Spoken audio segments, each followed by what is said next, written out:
مرد سنی ہو اور عورت شیعہ ہو، انہوں نے لکھا ہے ان کا نکاح ہوا تو اس کا کیا حکم ہوگا؟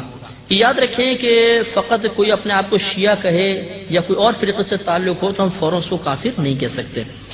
یاد رکھیں جب تک اس کی بد مذہبیت یا اس کے عقائد مذہب اسلام کے خلاف نہیں ہوں گے وہ مسلمان ہے، چاہے اپنا آپ کو کوئی بھی کہتا ہو تو وہ مسلمان ہی کہلائے گا۔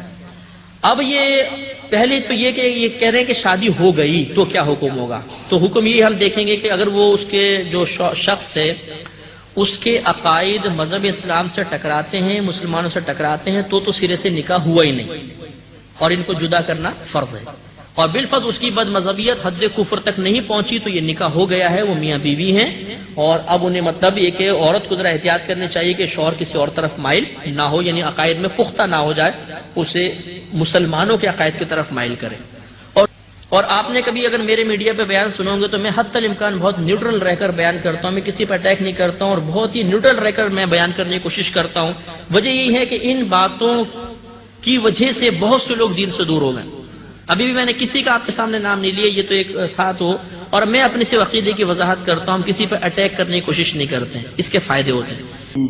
بسم اللہ الرحمن الرحیم واعتصموا بحبل اللہ جميعا ولا تفرقوا صدق اللہ العلی العظیم وصدق رسولہ النبی الأمی الکریم ونحن علی ذلک من الشاہدین والشاکرین فرمائی ہے، اور اس فتح کے علاوہ یہ انعام عطا فرمایا ہے کہ میرے بکھرے ہوئے بندے پھر اسلام کے جھنڈے کے نیچے یک جان ہو کر متحد عدل تھے، وہ سب کے سب چھٹ گئے تھے۔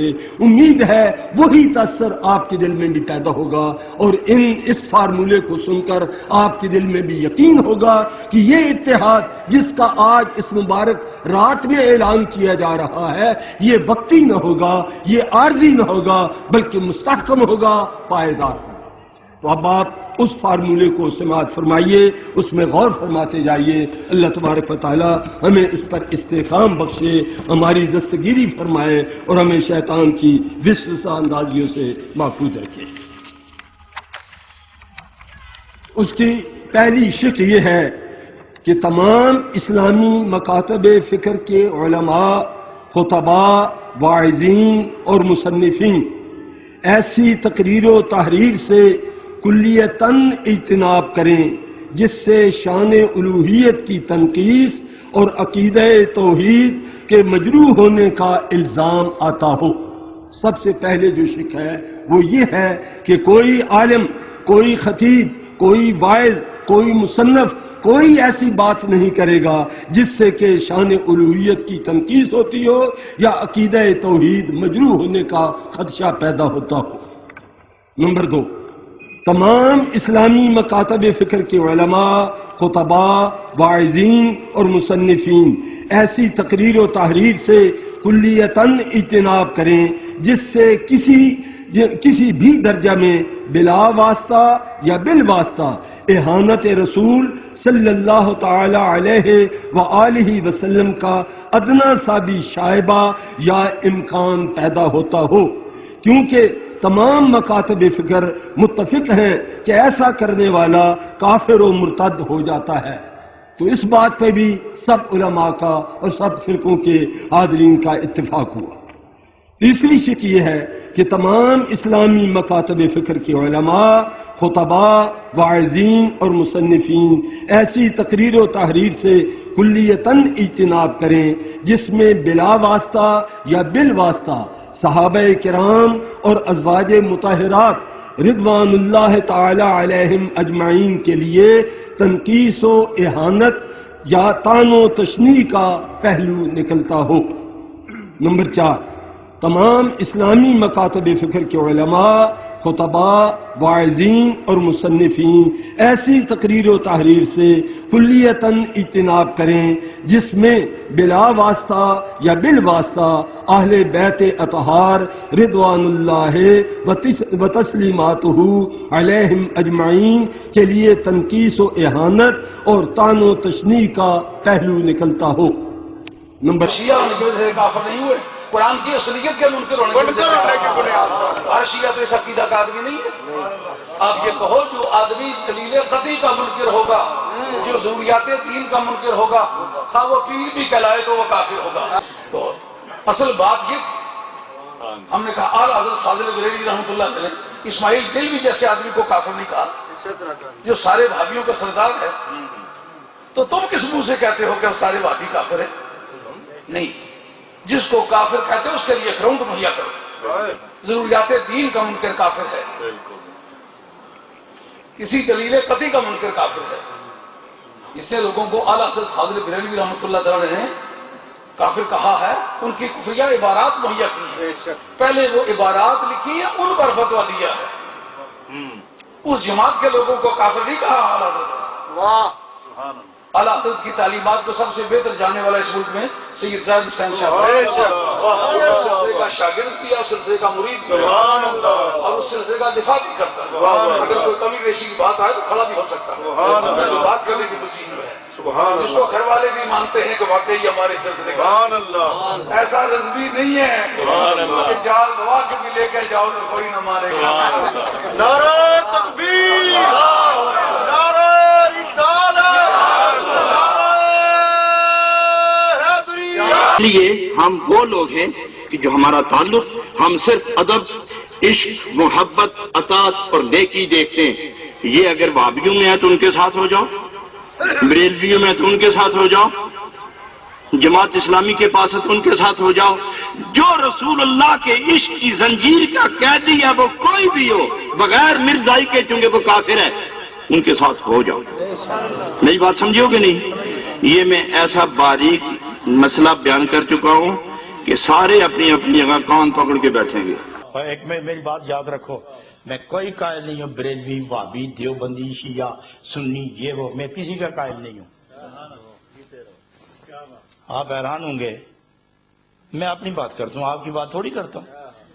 میں قائل ہی نہیں ہوں یہ بریلوی ہے، یہ کون ہے، یہ دیوبندی ہے، یہ کون ہے، یہ اہل حدیث ہے، یہ کون ہے، یہ 8 پڑھنے والا، اور تو کون ہے، میں 20 پڑھنے والا، تو کتنا پڑھنا ہے، میں 35 پڑھنے والا. ہوتے رہو، مجھے کسی سے کوئی تعلق نہیں، نہ میں مانتا ہوں.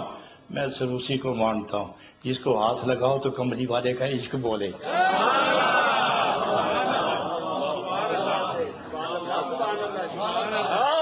میں تو اس کو مانتا ہوں. وہ دیوبندی ہے تو عشق رسول میں جل رہا ہے تو میرا امام ہے، اور وہ شیعہ ہے تو صحابہ، آل بیت اطہار، امہات المومنین، تمام صحابہ کرام اور تمام اولیاء اللہ کا تابع دار بادب حسب مراتب تعظیم کرتا ہے، اور عشق رسول میں ڈوبا ہوا ہے، میرا امام ہے. اور یہ 8 پڑھنے والے تمہیں 20 پڑھنی چاہیے، اور اگر نہیں پڑھتے تو مجرم تم ہو، لیکن نبی کی عظمت کا گیت گا رہے ہو، اور بچوں، بیویوں، چھوٹوں، بڑوں، اپنوں بیگانوں کو عشق رسول کا درس دیتے ہو، تعظیم نبی سکھاتے ہو، قدم قدم پر میرے نبی کو پکارتے ہو، یا نبی مرحبا. کوئی تجھے مانے نہ مانے میں مانتا ہوں. اور بریلوی اگر تو ایک نماز نہ پڑھے اور نبی کا نام نہ لے، تجھ سے وہ دیوبندی اچھا جو عشق رسول میں رو رہا ہے. جو ان لوگوں کو اس پلیٹ فارم پر جمع کرنے کے لیے آئے تھے، مشائخ کا اور کیا کام ہے؟ نذرانے بٹورنا، دست بوسی کرانا، پراپرٹی اور جائیداد بنانا. ہمارا کام، ہمارے باپ دادا کا کیا تھا کہ جو بچھڑے ہوئے لوگ ہیں، جو آپس میں ٹوٹ گئے ہیں، ان کو جمع کرنا. یہ ہمارا کام تھا، ہمارے بزرگوں کا کام تھا. آج اگر یہ آواز اٹھائی جائے کہ شیعہ کو، دیوبندیوں کو، بریلویوں کو، سپاہ صحابہ کو، سپاہ محمد کو، لشکر طیبہ کو اور تبلیغی جماعت کو کلمہ گو ہیں، ان کو ایک پلیٹ فارم پر اکٹھا کرنے کی کوشش کی جائے تو کہتے ہیں یہ آدمی کیوں یہ بولی بول رہا ہے. ہم مخالفت میں ایک دوسرے کو کافر کہتے ہیں. جس طرح پیسے بٹور سکتے ہیں، اکٹھا کرنے میں بٹور نہیں سکتے. ہمیں بریلوی کون کہے گا اگر ہم سب کو کافر نہیں کہیں گے تو؟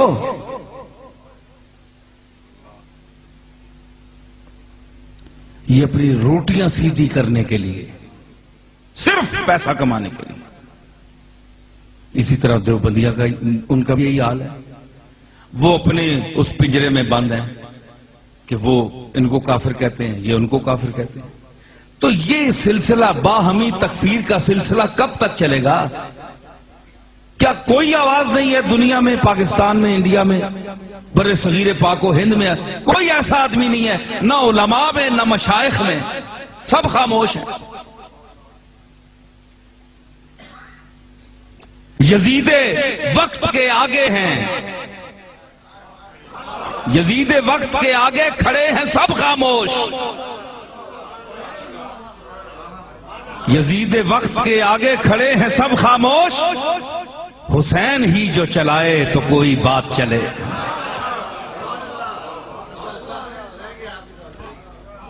اب حسین یا اس کا غلام ہو کوئی تو وہ بات چلائے تو بات چلتی ہے، ورنہ اس یزید وقت کے سامنے تو سب خاموش ہیں، سب بغیرت بنے ہوئے ہیں، بغیرتی کی روٹیاں کھا رہے ہیں سب. تو کم از کم کیا ہے، علماء کو نہیں چاہیے؟ انہیں پتا ہے کہ اگر ہم نے کیا تو کہیں گے یار یہ بد عقیدہ ہو گیا، یہ اب دیوبندیوں کو بھائی بنانا چاہتا ہے، یہ دیوبندیوں کو قریب لانا چاہتا ہے، یہ اپنے مسلک کا غدار ہے. سمجھا دوں، یہ بھی ذہن سے مغالطہ نکل جائے. اگر ایسا کہنے والے بیٹے اور میرے عزیز، اللہ آپ کے درجے بلند کرے. آپ نے تو سب پہ احسان کیا کہ بات کو کھولنے کا موقع دے دیا. اللہ آپ کے درجات بلند کرے، آپ کے ایمان میں استقامت دے، آپ کو اور حضور کی سنت کا محبت کرنے والا بنائے. میں شکر گزار ہوں. آخری بات سن لیں، اگر کافر اور مرتد کہنا سارے کے سارے طبقات کو، سارے کے سارے بغیر امتیاز کے، ہمارا طریقہ کیا ہے؟ ہمارا طریقہ یہ کہ ہم پورے کے پورے طبقے کو نہیں پکڑتے. ہم سمجھتے ہیں ہاتھ کی ساری انگلیاں برابر نہیں ہوتی، ساری انگلیاں برابر، بجائے اس کے کہ سارے کے سارے طبقے کو، جس میں گیلا روح سوکھا ہر کوئی رگڑا جائے، چھوٹے بڑے ہر کوئی رگڑے جائیں، بجائے طبقے کو ہم کیس ٹو کیس لیتے ہیں. ہم فرد فرد کے حساب سے یہ عقیدہ رکھتے ہیں، ہاں جو حضور علیہ السلام کا گستاخ ہوگا، جو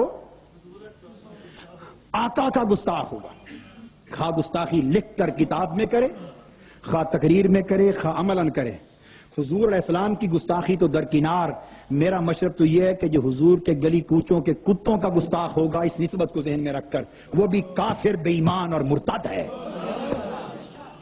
ہم اس طرح لیتے ہیں، جو گستاخ ہے اسے کافر مرتد کہیں گے، اور جو گستاخی نہ کرے اس کو کیوں دھریں مفت میں. ہم ہر شخص کے معاملے کو جدا جدا لیتے ہیں. جو حضور کی ازواج پاک، خلفائے راشدین، صحابہ پر سب بکے، انہیں کافر کہے، منافق کہے، ان پر تان کرے، اسے کافر اور بے ایمان کہیں گے. اور اگر کوئی شخص زبان سے ایسا نہ کہے تو بلا وجہ کیوں دھریں کسی کو؟ میری بات کی سمجھ آئی نا؟ جو اہل بیت پاک کا گستاخ ہو، اہل بیت پاک کا گستاخ ہو، بکواس کرے ان کی شان میں، زبان درازی کرے، تان کرے، وہ کافر اور بے ایمان ہے. میں نے یزید کو کافر کیوں کہا؟ اسی اہل بیت کی اہانت کی وجہ سے. مگر اگر کوئی ایسا نہ کہے تو ہم کیوں دھریں؟ ہم لیتے ہیں ہر فرد کے معاملے کو، ہر ایک کا اپنا عقیدہ، اپنا عمل، دوسروں کا قصہ اس کے سر پر نہیں کرتے. تو علمی بات. اب ذرا ایک اور حوالے سے بھی بات سمجھا دوں. یہ آج دیوبندی، اہل حدیث، شیعہ وغیرہ سارے یہ جو کافر کے لیے اصرار کرتے ہیں کہ ہم سارے اعلی طبقے کے طور پہ اس طرح کہیں، میں نے ایک نقطہ نظر کیا نا، اتنا ہی اصرار ہے تو قائد اعظم کا مسلک کیا تھا؟ میں زبان سے کچھ نہیں کہوں گا، آپ سمجھدار لوگ ہیں. کیا قائد اعظم کی پاکستان بناتے وقت قیادت کے نیچے تمام اکابر، مشائخ، صوفیاء، اولیاء، صلحاء، اہل سنت، غیر اہل سنت سب جمع تھے یا نہیں تھے؟ اور حضرت محدث علی پوری نے فتویٰ لگایا تھا کہ نہیں کہ جو قائد اعظم اور مسلم لیگ کو ووٹ نہیں دے گا پاکستان کے لیے، اس کا جنازہ اور تدفین مسلمان مریدوں میں نہیں ہوگی. تو ان کے ساتھ چلے تو اس سے کسی کا مسلک گیا؟ قائد اعظم کی قیادت کو مان کر ساتھ چلے تو کیا یہ سنی نہ رہے؟ رہے، ساتھ چلے مگر سنی بھی رہے. جو شیعہ تھے وہ شیعہ رہے، جو دیوبندی تھے وہ دیوبندی رہے، جو بریلوی تھے وہ بریلوی رہے، جو اہل حدیث تھے وہ، کسی نے اپنا مسلک نہیں چھوڑا. ایک تحریک تھی، جد و جہد تھی، مشترک مقصد تھا. پاکستان بنانے کا، سن لیں، ایک مشترک مقصد تھا پاکستان بنانے کا، سو سب اکٹھے رہے اور کوئی کافر نہ ہوا اور کوئی سنیت اور اسلام سے خارج، ہر کوئی قائم رہا۔ تو جب پاکستان بنانے کا وقت تھا سب اکٹھے رہے تو کسی نے اعتراض نہ کیا۔ آج پاکستان بچانے کا وقت ہے، آج بھی سب اکٹھے ہوں تو اعتراض نہیں ہونا چاہیے۔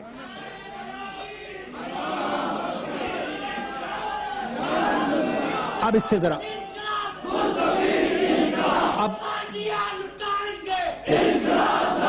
اب ذرا اس سے آگے چلیے۔